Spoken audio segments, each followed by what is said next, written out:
Radhe Radhe everyone. Basant Panchami की आप सभी लोगों को बहुत बहुत शुभकामनाएं। आज की वीडियो में हम देखेंगे कि बसंत पंचमी पर ठाकुर जी की सेवा किस प्रकार करनी है। बसंत पंचमी का दिन भगवान विष्णु जी के लिए बहुत महत्वपूर्ण होता है, साथ ही कृष्ण भक्तों के लिए भी बहुत महत्वपूर्ण होता है, क्योंकि पहली बार श्री कृष्ण जी ने माता सरस्वती जी का पूजन किया था। इसलिए बसंत पंचमी के दिन माता सरस्वती जी के साथ साथ श्री कृष्ण जी का भी पूजन किया जाता है और ब्रज में बसंत पंचमी से ही होली खेलना शुरू कर दिया जाता है। तो इस साल यानी 2025 में बसंत पंचमी 2 फरवरी को मनाई जाएगी और जो शुभ मुहूर्त है 7:09 से शुरू होगा। साथ ही 12:35 तक आप बसंत पंचमी पर सरस्वती माता का और लड्डू गोपाल का साथ में पूजन कर सकते हैं, या आप चाहें तो सरस्वती माता की फोटो एक चौकी पर विराजमान करके अलग से भी पूजन कर सकते हैं। साथ ही आज की वीडियो में हम ये भी जानेंगे कि बसंत पंचमी वाले दिन हमें क्या करना चाहिए और क्या नहीं करना चाहिए। तो चलिए सबसे पहले हम जान लेते हैं कि बसंत पंचमी पर लड्डू गोपाल की सेवा हमें किस प्रकार करनी है। तो जिस प्रकार आप लड्डू गोपाल को रोजाना प्रतिदिन उठाते हैं, ताली बजाकर, घंटी बजाकर या भजन गुनगुनाकर अपने लड्डू गोपाल को हम जगा लेंगे और हल्के गुनगुने दूध का लड्डू गोपाल का भोग लगा देंगे। अगर आप जल पिलाते हैं तो जल पिला सकते हैं, भोग में तुलसी दल डालना अनिवार्य है। तो चलिए लड्डू गोपाल को, बसंत पंचमी है तो हम लड्डू गोपाल को आप चाहें तो केसर स्नान करा सकते हैं या पंचामृत स्नान करा सकते हैं। केसर नहीं है तो आप सिर्फ लड्डू गोपाल को कच्चे दूध से भी स्नान करा सकते हैं।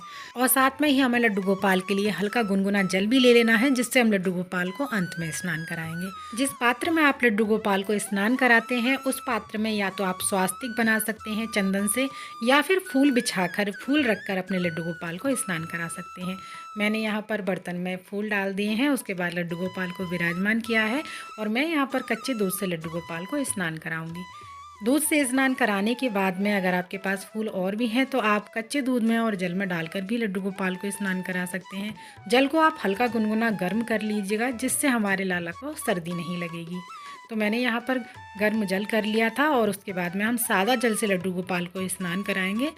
मेरा भाव ऐसा है कि सर्दियां हैं और लड्डू गोपाल को पंचामृत स्नान कराऊंगी तो उनको सर्दी लग जाएगी। या फिर आप ऐसा कर सकते हैं, कच्चे दूध में आप हल्का गुनगुना जल मिलाकर भी लड्डू गोपाल को स्नान करा सकते हैं। बहुत ही भावपूर्वक कोई मंत्र गुनगुनाते हुए, राधा नाम जपते हुए लड्डू गोपाल को हम स्नान करा लेंगे। उसके बाद में हम लड्डू गोपाल का अंग पोषण करेंगे। जैसा कि बसंत पंचमी है, आप खुद भी पीले रंग धारण कर सकते हो और लड्डू गोपाल को भी पीले रंग के वस्त्र पहना सकते हो। जिस आसन पर बिठाएं आप, वो आसन आप पीला रख सकते हैं लड्डू गोपाल के लिए। अगर कुछ भी व्यवस्था आपके पास पीले रंग की नहीं हो रही है तो आप सिर्फ फूल ले सकते हैं लड्डू गोपाल के लिए पीले, उनका आसन करके लड्डू गोपाल को पीले फूलों पर विराजमान कर सकते हैं। मैंने यहाँ पर लड्डू गोपाल को पीले वस्त्र धारण करा दिए हैं। अगर आपके पास नई पोशाक कोई भी पीले रंग की नहीं है तो आप कोई भी पुरानी ड्रेस गंगाजल छिड़क कर लड्डू गोपाल को बसंत पंचमी वाले दिन पहना सकते हैं। अगर आपके पास नई ड्रेस है तो आप नई ड्रेस भी पहना सकते हैं। सुंदर सा हम यहाँ पर लड्डू गोपाल का श्रृंगार कर देंगे और मैंने यहाँ पर गुलाबी पटका लड्डू गोपाल को उड़ा दिया है। बहुत ही सुंदर, बहुत ही प्यारे हमारे ठाकुर जी लग रहे हैं। और यहाँ पर हम इत्र सेवा भी लड्डू गोपाल को आज के दिन देंगे। तो चलिए, जिस जगह हमें पूजा करनी है बसंत पंचमी की लड्डू गोपाल को, उस जगह पर विराजमान कर लेते हैं।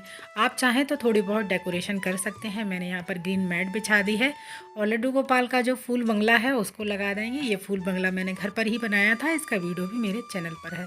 तो पीला आसन बिछा देंगे क्योंकि हमने ग्रीन कलर का मैट बिछाया है। यहाँ पर तो मैंने यहाँ पर येलो कलर का लड्डू गोपाल के लिए आसन लगाकर लड्डू गोपाल को विराजमान कर देंगे। लेकिन बसंत पंचमी वाले दिन आप लड्डू गोपाल के पास मोर पंख रखना ना भूलिएगा। मैंने यहाँ पर लड्डू गोपाल के लिए एक छोटा सा मोर पंख भी निकाला है, जो कि लड्डू गोपाल के आप चाहे तो मोर मुकुट में, यानी मुकुट में लगा सकते हैं मोर पंख, या वस्त्र के पास रख सकते हैं। मैंने यहाँ पर इत्र लगा दिया है। बहुत ही अच्छी लड्डू गोपाल को सुगंध आती रहेगी। हमारे लड्डू गोपाल धीमी धीमी देखो स्माइल भी दे रहे हैं, धीमी धीमी खुशबू भी आती रहेगी।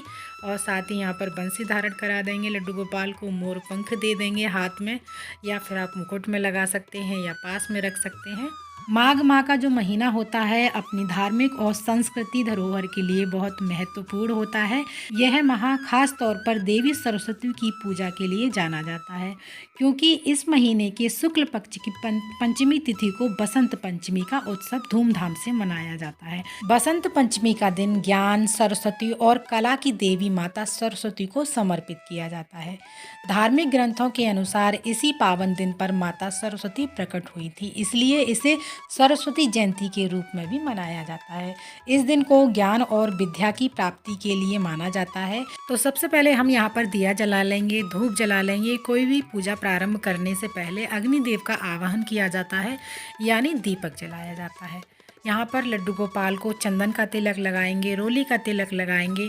आपके पास फूल है तो लड्डू गोपाल को पीले रंग के फूल जरूर से समर्पित करें। साथ में ही हमें गाय माता को भी विराजमान करना है, तो थोड़े से फूल रखकर हम गाय माता को विराजमान कर लेंगे और गाय माता को भी चंदन से और रोली से तिलक करेंगे। उसके बाद फूल समर्पित करेंगे। और साथ ही बसंत पंचमी के दिन से ही ब्रज में होली खेलना शुरू कर दिया जाता है, तो आप भी शगुन के तौर पर बसंत पंचमी वाले दिन लड्डू गोपाल को गुलाल जरूर लगाइएगा। तो मैंने यहाँ पर हर्बल गुलाल ले लिया है, जो कि लड्डू गोपाल को कोई भी नुकसान नहीं पहुँचेगा, या आप चाहें तो घर पर ही गुलाल लड्डू गोपाल के लिए बना सकते हैं।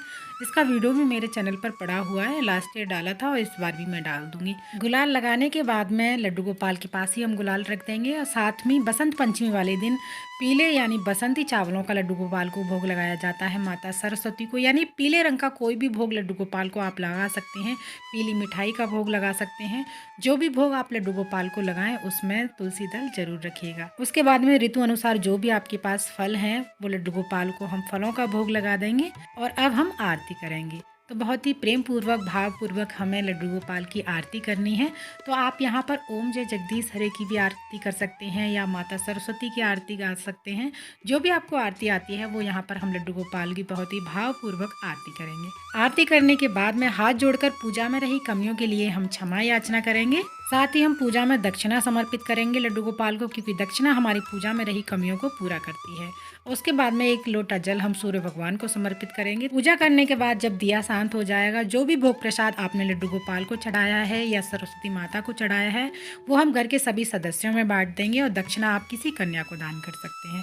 इस तरह से हमारी लड्डू गोपाल की जो बसंत पंचमी वाले दिन पूजा जो पूर्ण हो जाएगी। लास्ट में अपने लड्डू गोपाल की एक बार नज़र जरूर उतारिएगा। बहुत ही सुंदर हमारे आज लाला लग रहे हैं। अगर आप लोगों को भी लगे हैं तो कमेंट में राधे राधे जरूर लिखिएगा। साथ ही वीडियो पसंद आया है तो एक लाइक जरूर कीजिएगा। फिर मिलते हैं। राधे राधे।